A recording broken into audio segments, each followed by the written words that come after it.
السلام عليكم ورحمة الله وبركاته. الفيديو بيتسأل لنا كتير جدا ايه اخبار الشغل في روسيا؟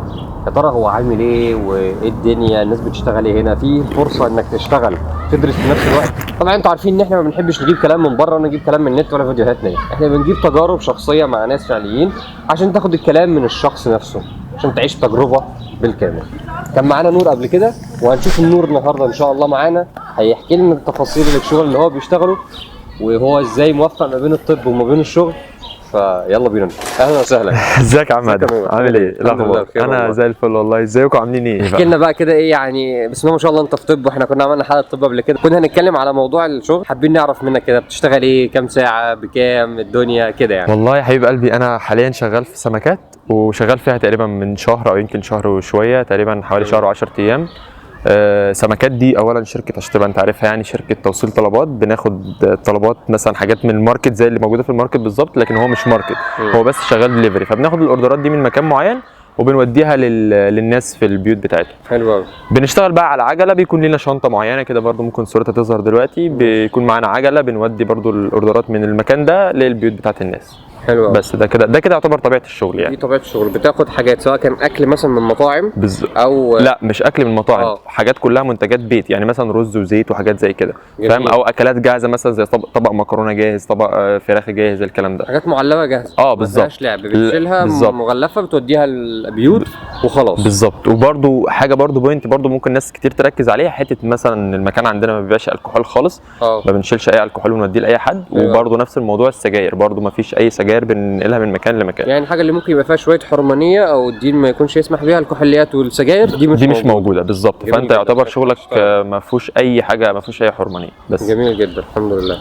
طيب تقريبا طبيعه الشغل كام ساعه في اليوم؟ بتشتغل كل يوم ويوم؟ بص، هو انت متاح ليك تشتغل من 8 الصبح ل 12 بالليل، متاح تشتغل في ال 16 ساعه دول. يعني نقدر نقول ان الجرافيك او الجدول بتاعك مفتوح بالظبط، تختار الوقت اللي انت حابه والساعات اللي انت حاببها عن طريق البرنامج بالظبط. بتختار بقى، بتشوف انت ايام دراستك امتى، بتخلص امتى، بتبدا امتى والكلام ده، وبتبتدي بقى تحدد انت انت تقدر تشتغل النهارده من كذا لكذا وكده يعني. النظام مفيش حدود مثلا اللي هو ليك حد مثلا حد ادنى في الفتح ساعه او ساعتين مثلا؟ لا ليك برضو حد اقصى اللي هو 16 ساعه، اللي هو اصلا هم اوريدي فاتحين فيه، فاتحين من 8 الصبح ل 12 بالليل، فده كده الحد الماكس بتاعك. جميل. المينيمم بتاعك بقى انت تشتغل ساعتين في اليوم، لان برضو يعني بالعقل برضو ما انت مش هتروح تشتغل مثلا ب 400 روبل، يعني مثلا الساعتين ب 440 روبل. انت اصلا تروح تشتغل بساعتين، انت اوريدي رايح مواصلات مثلا ب 33 روبل وراجع ب 33 روبل، انت اصلا 100 روبل طايرين. بالظبط 100 روبل طايرين يبقى انت كده بقى كانهم ما لهمش لازمه، فاهمني؟ هتروح تضيع وقت بس مش اكتر.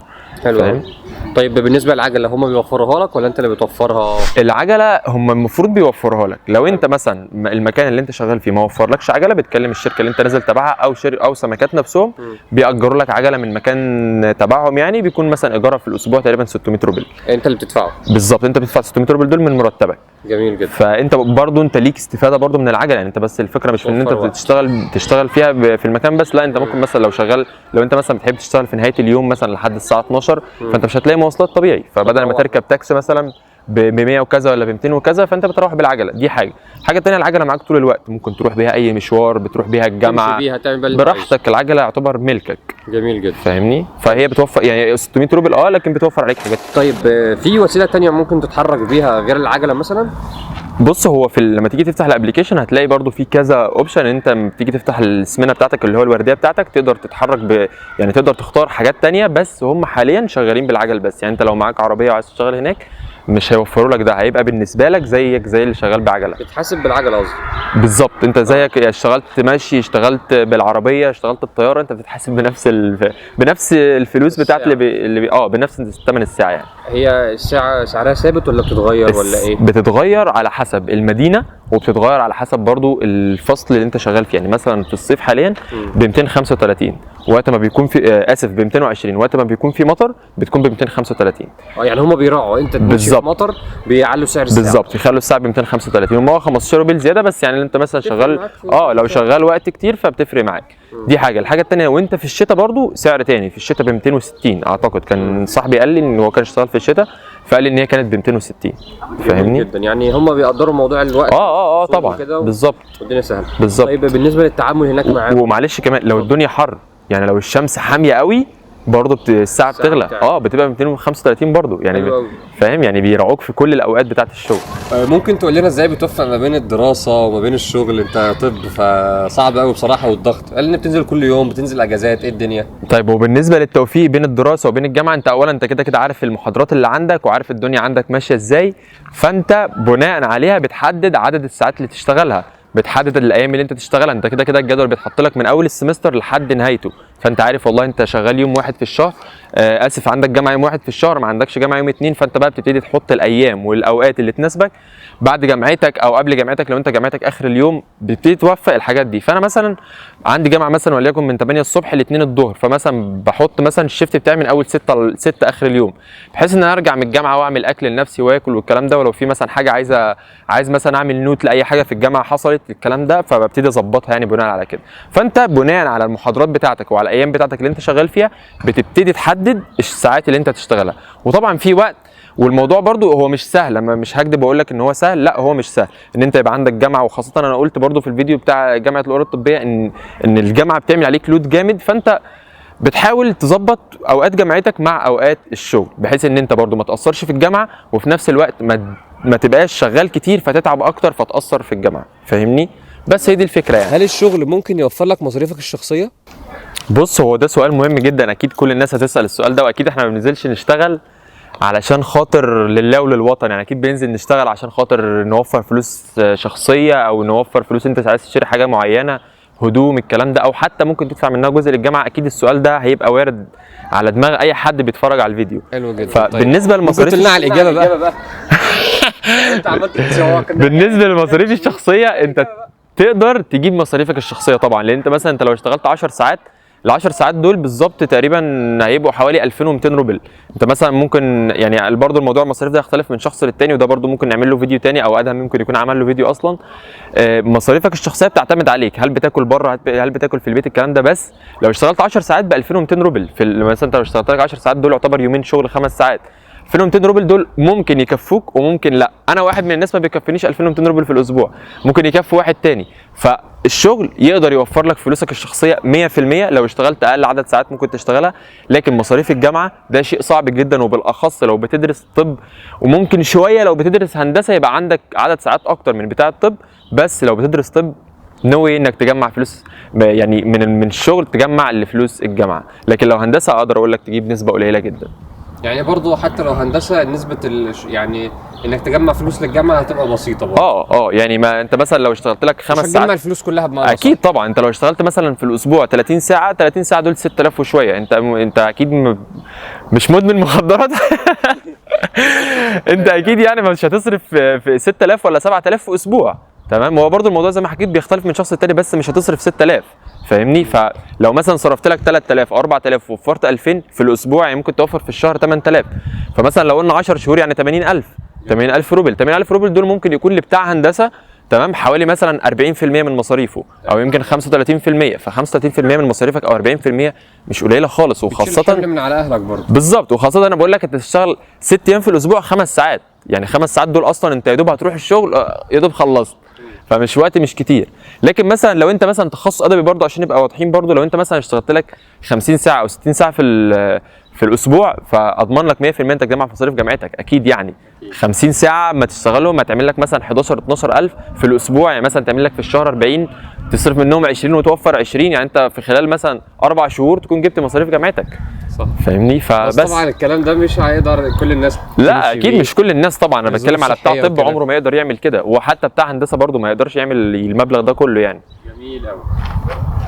اجازات بتنزل في الاجازات؟ بالنسبه للاجازات يعني اليوم الاجازه ده انت بتحاول تستغله على قد ما تقدر، بحيث ان انت مثلا لو اشتغلت وقت كبير في يوم الاجازه هتوفر على نفسك الايام اللي جايه ان انت تشتغل فيها عدد ساعات قليل. يعني انت مثلا لو اشتغلت 10 ساعات 12 ساعه في يوم الاجازه، هتبص تلاقي نفسك بتشتغل في باقي الايام 4 ساعات 5 ساعات بالكتير قوي. هي دي الفكره، ان انت تحاول على قد ما تقدر في يوم الاجازه تحط اكبر عدد ساعات شغل ليك. طيب بالنسبه للتقديم، اقدر اقدم بسهوله صعوبه؟ هل ان في سماسره للموضوع؟ لا خالص، مفيش. اولا مفيش مكاتب عشان تروح تقدم منها وياخدوا منك فلوس في الاول والكلام ده. بتقدم في المكان الرسمي بالظبط، انت بتقدم في شركه بارتنر تبع سمكات، بتكون الشركه دي كانهم وكيل ليهم، تمام؟ انت بس بتقدم معاهم، بيحتاجوا منك الباسبور وصوره من الفيزا، بتقدم معاهم، هم بينزلوك الشغل على طول. بتنزل 4 ساعات تدريب في الاول، والاربع ساعات دول مدفوعين برضو، انت ما بتشتغلهمش ببلاش. بتبقى مع واحد شغال قبل كده بيفهمك تعمل كذا ما تعملش كذا، تودي الاوردر ازاي، تحط الاوردر ازاي، وبيفهمك برضو الدنيا ماشيه ازاي. حلو قوي.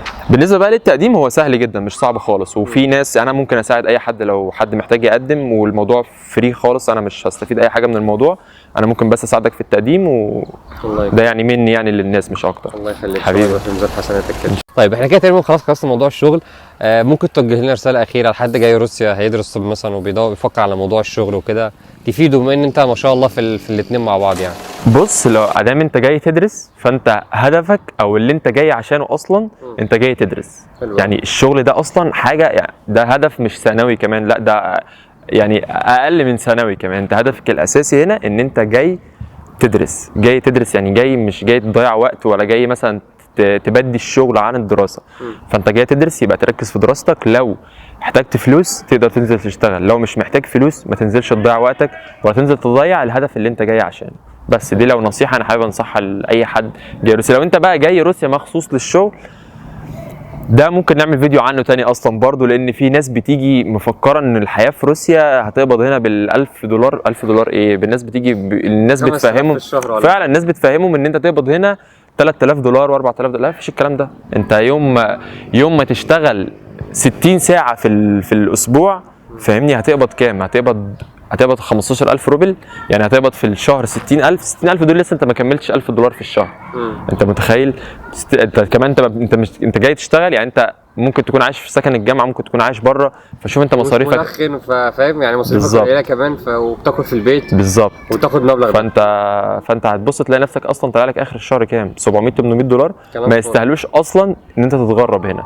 وكمان البرد، يعني انت اصلا الموضوع صعب، الموضوع ما يستاهلش. الموضوع محتاج له حلقه بالظبط.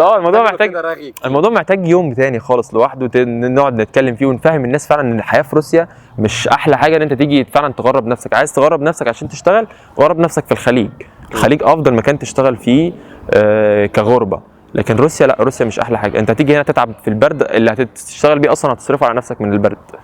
بس دي الفكره انا، دي كانت نصيحه حابب اوجهها للناس قبل ما الفيديو يخلص. وربنا يوفق الجميع ان شاء الله، ويوفق كل واحد للحاجه اللي هو جاي يعملها باذن الله. اللهم امين. حبيبي. ماشي يا عم نور، تسلم. تعبناك معانا النهارده كده يعني خالص. فيديو عشان الشغل، وجبناك قبل كده عشان الطبيه. حبيبي يعني فيلا الحمد لله. الله يكرمك يعني. ان شاء الله ربنا يجعل الفيديو دوت افاده لشخص جاي ما يتبهدلش وما يتشتتش زي ما احنا اتشتتنا واتبهدلنا يعني، وتفيد بيه الناس ان شاء الله. رب الناس تستفيد بس. ويا ريت الناس، انا ما بقولش حاجه، انا مش جاي عليا نفع ان انا اقول لك ما تجيش روسيا، ومش جاي عليا نفع ان انا اقول لك تعالى. انت في الحالتين دي حياتك، وانت تقدر خد فيها القرار زي ما انت عايز. بس انا بقول لك وجهه نظري واللي انا شايفه هنا، وانت القرار ليك يعني. بس جميل جدا، تسلم. وربنا يوفق الجميع ان شاء الله. الله يكرمك. حبيبي يا هندسه، انبسطت جدا انا كنت معاك. بيس يا حبيبي. سلام.